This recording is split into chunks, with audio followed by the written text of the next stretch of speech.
Welcome to Motivated to Lead podcast, helping you become a better leader. I'm your host, Mark Klingsheim. Hi, everyone. Thanks again for joining us for our podcast this week. My name is Mark Klingsheim with SEMA Partners.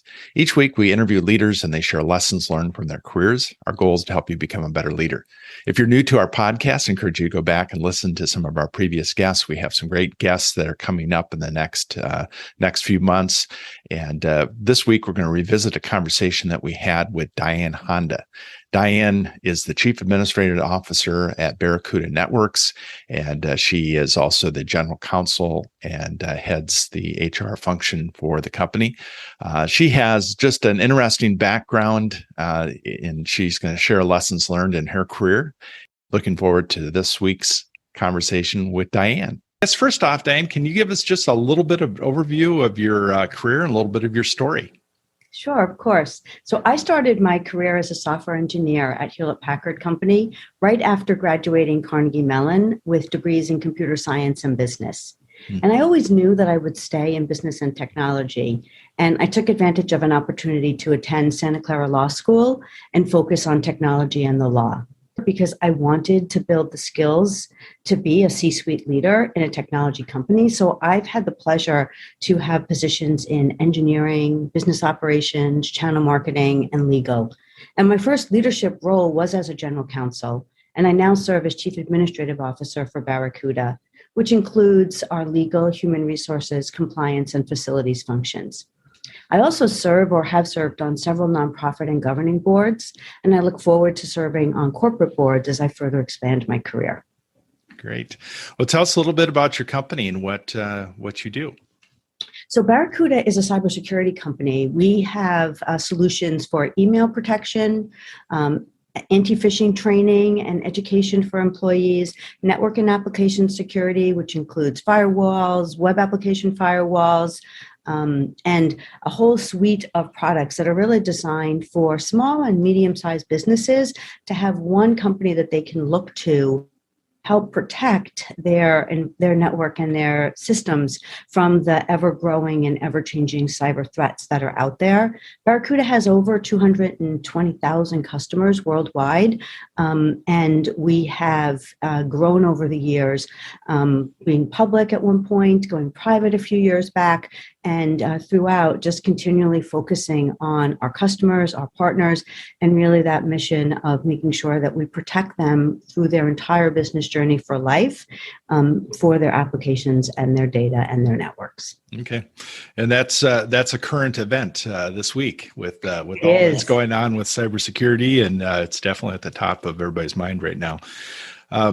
One of the questions I love to ask guests, if they were able to spin back time, knowing what they know now, what advice would you give a 22-year-old Diane as she was entering her career? Yeah, it's a good question. So, I think as I look back to my younger self, I think the advice I would give myself is to really take the time to build strong and broad relationships, to really be present in conversations and get to know what motivates and inspires others. When I was young in my career, I was so focused on doing a good job with the tasks and project I was given that I really just focused on that. And I am sure that I missed opportunities to get the best results possible because I didn't leverage the full strength of the team. And understanding this over time has really helped me to understand the difference between management and leadership. I would say also earlier in my career, I really focused on more managing than leading. And, both are important. But you can't elevate yourself in an organization and quickly scale a business if you focus most of your time on managing day to day and not developing leaders. So I want to get back to the subject as far as developing leaders, but is there, I guess the follow-up question to that question is any advice you received early on that you wish you would have ignored? Yeah, I think, again, as you kind of look back and you think what you would have done differently, right? I think I just had this fear of failing when I was younger. And I think if if you're so careful never to fail, then you're probably never taking the right risks and really challenging and pushing the envelope. And so, while I never want to, and I'm sure any successful leader doesn't want to fail, avoiding failure at all cost isn't the right thing to do either. I recall we had a project that we were so overly invested in, and because of it, it needed to succeed. But, it probably should have been canceled long before. But just the investment and the fear of failing kept it alive. And, by the time it was delivered, it really wasn't needed any longer. And I think if I could look back on the advice about, really kind of pushing through and being afraid to fail would be, then fail fast, to, quickly try to, go after new things. And if it feels like it's the wrong path, then be open-minded at all times. And if the wind is shifting, then to, make the adjustments you need to, even if it means sort of abandoning the plan. And, the other thing I realized, again, as I got older and lived through different experiences, that my personal greatest learnings have come through the toughest situations. When I've dealt with really messy customer or vendor situations or litigations, I've realized how we could have done a better job up front, either setting expectations or anticipating different scenarios to avoid or minimize the issues. So, even when the outcome wasn't what we expected or wanted, there is a positive in that you can learn from it and know how to set a better path going forward. That's great. Great advice. So someone coming in, and we have a number of people listen to this podcast that are either first-time leaders or they're new CEOs. Thinking back to that first team that you led and that you had responsibility for, what advice would you wish you would have had prior to leading a group of people? Yeah, I think the advice I wish someone would have told me, but I think pretty much everybody, it seems so intuitive to, is to just make sure that you hire great people, to surround yourself with individuals that you can continually learn from and who inspire the people around them with their abilities and actions. At all levels of the organization and in all roles, it is really about the people. And, I was promoted into a management role fairly quickly in my career. And I thought that meant that you needed to really know all the answers. And, what I've learned, and I would tell a new leader, is to hire people that fill your personal blind spots and that will expand the overall knowledge of the organization. A recent example that kind of reminds me of kind of how important this is we recently hired a new attorney for our team, and we had several really strong candidates. And it was something that our VP of Risk and Compliance said that really stood out to me. His comment on one candidate was that the candidate was really good, but that our team was great and that we should be looking to find someone as great as the rest of the team. And it was both inspiring and heartwarming to realize how highly he thought of his peers and respected what they bring to the company every day. And, he was right. We actually were able to find someone great, and we hired that person. And it was the reminder that we needed in that moment about the importance of finding the right people on your team and just continually increasing and expanding the capabilities that you have. So as you're evaluating people that you're hiring and bringing on to your team, and I know culture is an important part of that. Do they fit the culture? Talk a little bit about that and how you, again, I think sometimes you inherit a culture and sometimes you have to try to change that within a group of people maybe that have worked together for a while. But talk a little bit about the importance of that and hiring with that in mind.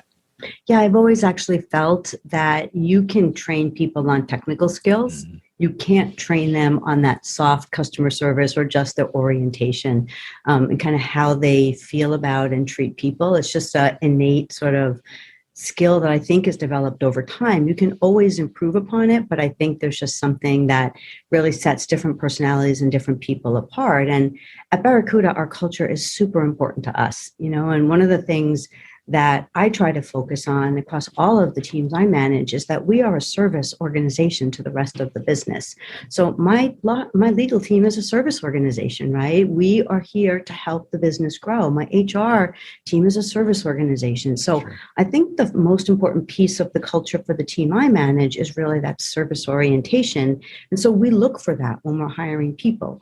you can, again, train some of that service orientation. But I think if you find someone that has it, you just know it. And it's pretty magical when you see that person through the interview process and then come in and just immediately, are able to collaborate and just make a huge impact just in how they go about approaching the people that they work with. So for me, it's really a culture of service on my team. And then as, Barracuda as a whole, we really do try to have a very collaborative, succeed together type of a culture. And so we really do need to look for that and hire for that, because it's not a company that you want to come into if that's not how you view the contribution you want to make.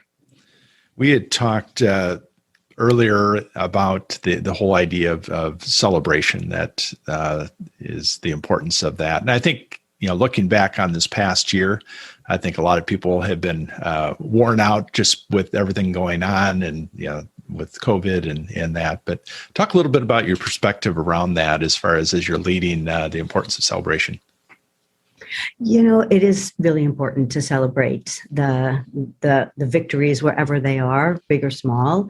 And I think almost like every company, we did a lot of happy hours. We did a lot of Zoom events that we could try to really recognize people. We did a company-wide hackathon where we invited people, not just from engineering, but from all of our different business organizations to participate, to really focus on accomplishment and get people out of that day-to-day sort of, task-by-task mentality that I feel like Zoom and working from home has kind of thrown us all into. So we really, made opportunities to innovate and to do things differently and to have fun with each other and to be able to celebrate successes despite all of the challenges that the pandemic brought for all of us, keeping that short-term focus, but also allowing, people to think about the future and the broader things and to really make sure that culturally we acknowledge what we were doing, for each other and then as a business for our customers and partners.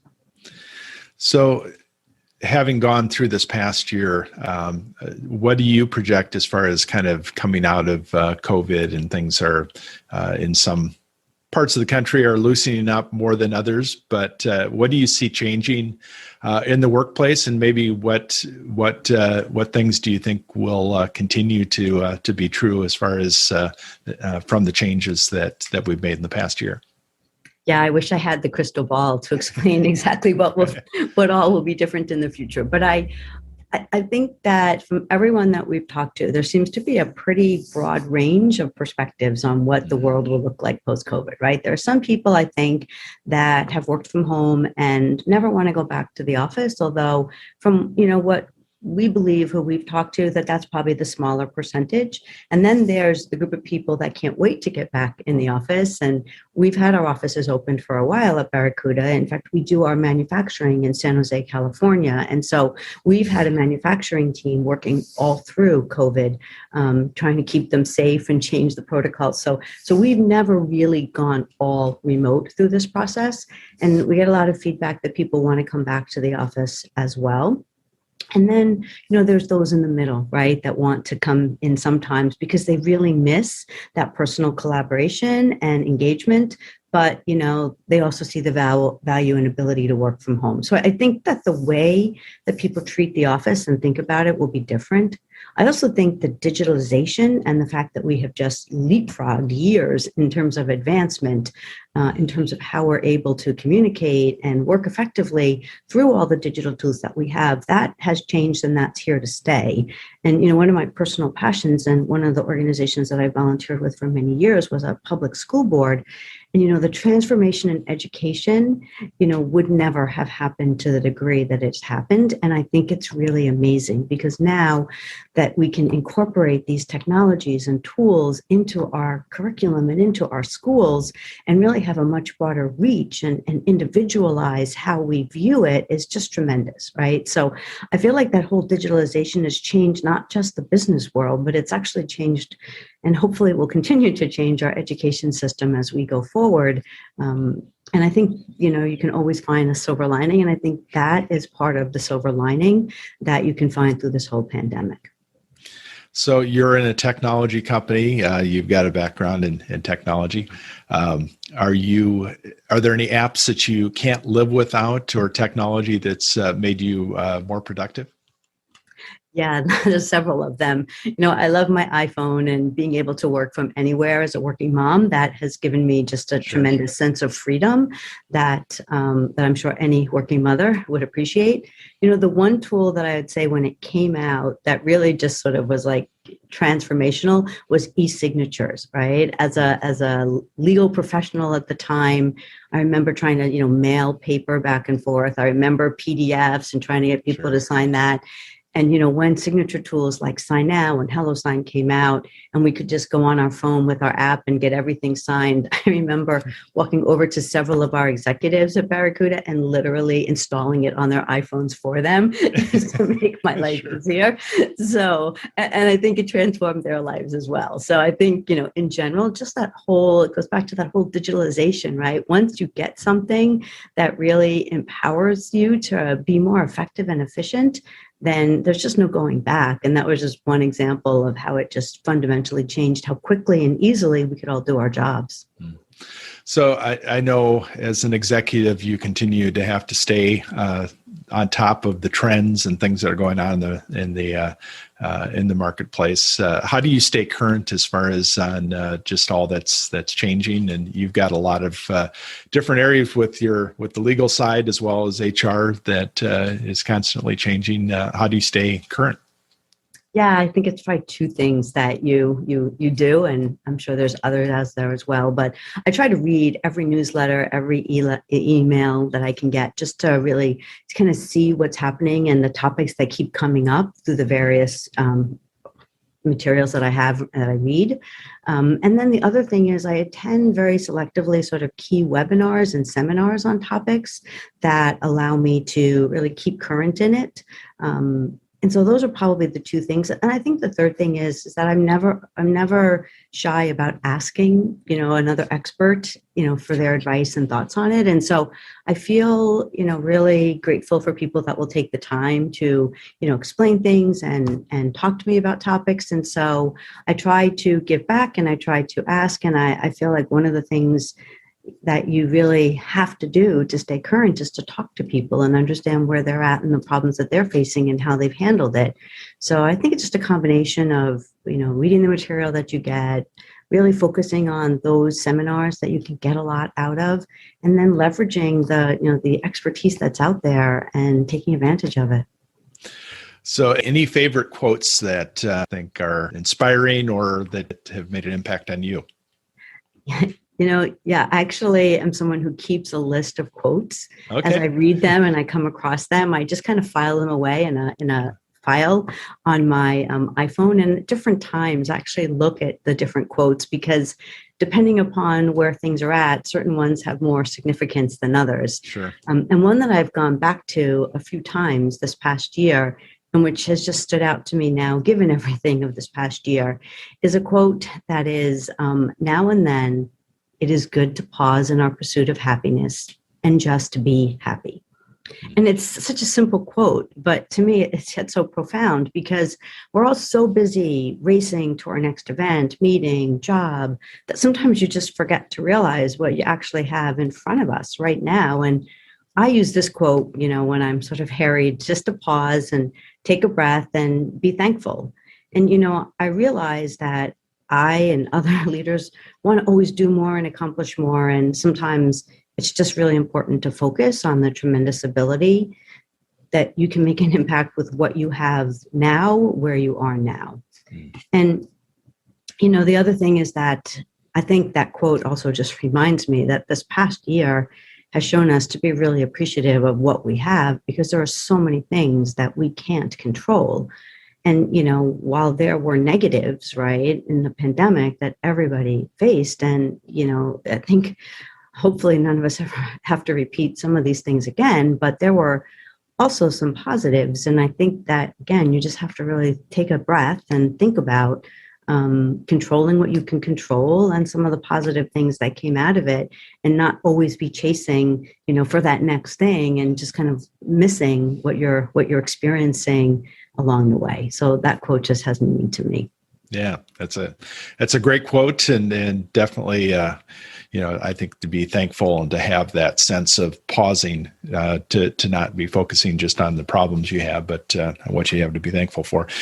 I know giving back is a part of who you are, and I was looked at originally when we were introduced. I looked at your background, see that you're involved with a nonprofit that's giving back, and it's called Java Joy. Could you talk a little bit about that and just kind of how you got involved and just what they do? I'd love to hear about the organization. Mhm. Sure. It's a privilege for me to serve on the Java Joy board. And we got introduced to this organization at Barracuda through one of our employees in Alpharetta, Georgia. We actually had our worldwide sales kickoff there. He was affiliated with the organization. He invited them to come and attend the event. And they made such an impact on our employees and the guests that we had there that we stayed connected with the organization. And what Java Joy does is it is a nonprofit organization, and it is dedicated to providing education and employment opportunities for young adults with disabilities. And, it's in the process of expanding nationally. It's in 4 cities right now, but I think over the next few years, we would love to expand into other cities and communities so that the mutual benefit can be experienced more broadly. I think COVID slowed us down a little bit. Sure. In part because, their engagement is really an in-person engagement. It's bringing coffee and smiles and hugs and just joy to the organization. And it allows the extra special individuals that it employs to go out into the community, to be included, to show that people of all abilities can make a huge impact. And there's just a mutual learning that occurs, right? How does a person with a disability really engage and accomplish and have an opportunity to work? Because so many of them want to work, but the opportunities are so narrow. So this organization has a great goal of being the largest employer of adults with disabilities. And so for me, that stretch objective is just really inspiring. And I believe we can make it because of the people in the organization, and just because whenever we've gone and talked to people, they're so embracing of wanting to give people with disabilities the opportunity, and this is a way to do that. And I also will say that I've watched the people at Barracuda interact, and it breaks a barrier that I think people have when they see someone with a disability. This is hesitation, and yet just the experience of spending time with them has really just broken through that, and you see these connections that are just beautiful to watch. So it's just an organization that is near and dear to my heart. I have a special needs nephew that I have grown up with all of his life, and so I really appreciate what the organization is trying to do. And like I said, I'm very proud to be affiliated with it. Yeah, great. I watched some of the videos about the organization, and it's a great. They have a great mission. And if somebody would want to learn more about it, maybe look at helping as far as expansion, how would they find out?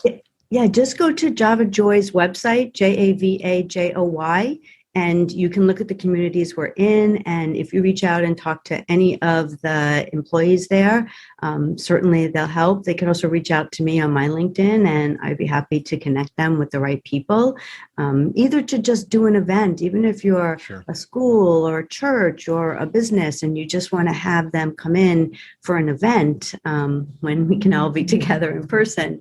But even still, now they're doing virtual events. They've adapted just like the rest Sure. of us have. And so, you can just host an event and just see the power of what it can be to be inclusive in this environment. Great. So outside of work, Diane, what do you do to recharge? So I am an avid swimmer. I'm not a great swimmer, but I'm very dedicated to the cause. I realized I'm really an introvert. And so the time alone, just in the pool to think and just kind of go through things has just been super relaxing to me. The other thing that I do to relax is I play classical violin, and I played with the community orchestra for many years, but with COVID, we've all been sort of, scattered. So hopefully we'll be able to get back together soon. And then, I do other volunteer work as well.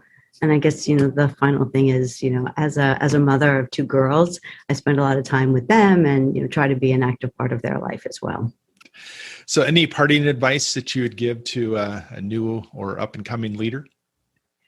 I think it's really important to be a lifelong learner, to always try to continue to expand your knowledge and to always surround yourself with people that are going to challenge you and force you to think differently.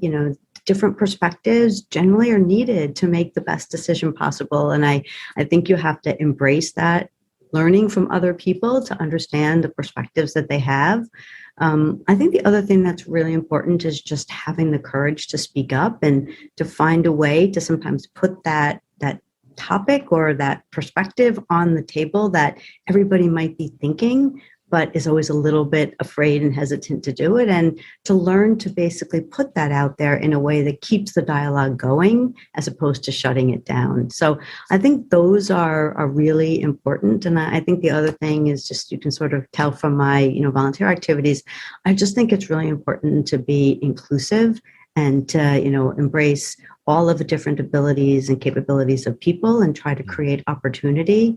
That's what, Java Joy is about. That was what, I spent years on a public school board, really trying to increase opportunity. And I think everybody should be mindful of making sure that we make room and we look for ways to make opportunities for everyone that has the ability to contribute. Well, thank you, Diane. This has been a lot of fun to hear your story and your thoughts. And I know this is going to be helpful for those that listen, and look forward to seeing as you continue in your career and all of your other ventures and nonprofit work that you're doing, and definitely wish you continued success. Thank you. And thank you for having me today. It's been a pleasure. Thank you for listening to the Motivated to Lead podcast. Please subscribe on iTunes. You can also see a video version of this interview at motivatedtolead.com. This podcast is brought to you by SEMA Partners, helping you find your next great leader.